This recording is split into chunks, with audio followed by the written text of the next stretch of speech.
السلام علیکم ورحمۃ اللہ وبرکاتہ۔ معزز ناظرین کرام، آج کی ویڈیو میں یہ سماعت فرمائیں کہ جشن آزادی کا مفہوم کیا ہے۔ ہم ہر سال 14 اگست کو جشن آزادی کا اہتمام کرتے ہیں اور جشن مناتے ہیں، تو سماعت فرمائیں کہ آزادی اور جشن آزادی کا مفہوم کیا ہے۔ عام لوگ اور بالخصوص نئی نسل کی اکثریت اس سے بالکل واقف نہیں ہے۔ ناخواندہ لوگ تو پروپیگنڈا کا شکار ہیں، لیکن بہت سے پڑھے لکھے بھی لکیر کے فقیر بنے ہوئے ہیں۔ آزادی کا تصور ان سب کے لیے ایک عجوبہ اور خیالی داستان کی حیثیت رکھتا ہے۔ بس وہ یہ سمجھتے ہیں کہ ہم نے 14 اگست کو آزادی حاصل کی، کیوں، کیسے اور کس سے حاصل کی، ان بنیادی سوالات سے انہیں کوئی غرض نہیں ہے۔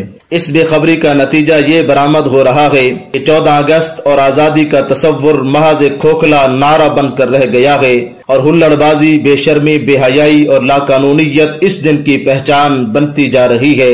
ہم لوگ سارا سال پاکستان کے مختلف اداروں کی کمزوریوں پر بحث و مباحثہ میں الجھے رہتے ہیں، جو خصوصاً اگست کے مہینے میں مزید دھواں دار صورت اختیار کر لیتا ہے۔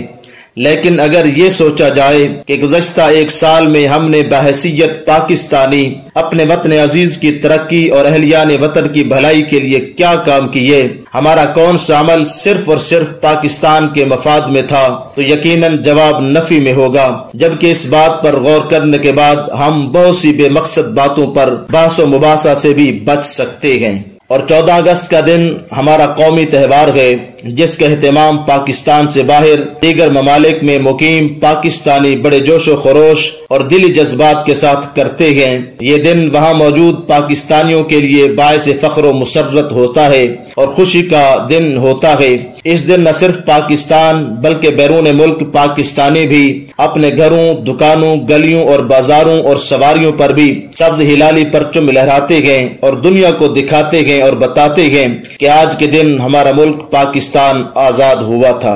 معزز ناظرین کرام، آج کی نوجوان نسل یوم آزادی مناتی تو ہے، مگر ان میں وہ جوش و جذبہ نظر نہیں آتا جو ہم سے پہلی نسل میں ہوا کرتا تھا۔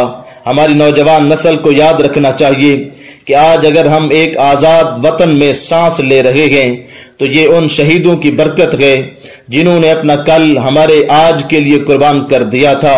ہمیں یہ بات ہرگز نہیں بھولنی چاہیے کہ پاکستان کی بنیادوں میں لاکھوں شہیدوں کا لہو شامل ہے، کیونکہ اس ایک آزاد مملکت کے حصول کے لیے مسلمانوں نے بے شمار قربانیاں دی ہیں۔ میرے عزیز دوستو، چونکہ آزادی ایک بہت بڑی نعمت ہے، اس لیے اس نعمت کی حفاظت بھی ہماری اجتماعی اور قومی ذمہ داری ہے۔ آزادی کا جشن مناتے ہوئے ہمیں یہ عہد کرنا ہے کہ پاکستان کی ترقی کے لیے ہر ممکن کوشش کریں، وطن عزیز کی سالمیت پر کبھی آنچ نہیں آنے دیں گے، اور وقت آنے پر پاک فوج، پولیس اور قانون نافذ کرنے والے اداروں کے شانہ بشانہ کھڑے رہیں گے جو دہشت گردوں اور وطن دشمن قوتوں کے خلاف سر بکف ہیں۔